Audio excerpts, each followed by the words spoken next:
In this video, I'll be showing you how you can fix ClickUp that is not loading dashboards.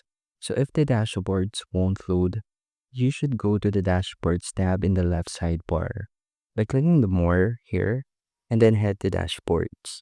You will see all the available dashboards in your workspace. So click the three dots beside the affected dashboard and select Preload Dashboard.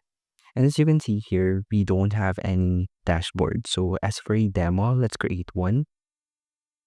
And then click the simple dashboard and select the location and the workspace. Now this is our current dashboard. So just click this. And then click the auto refresh. Make sure that this one is always toggled on. So when you are opening this dashboard, it will automatically load the content for your dashboard. And that's how you can fix ClickUp not loading dashboards. And thank you for listening.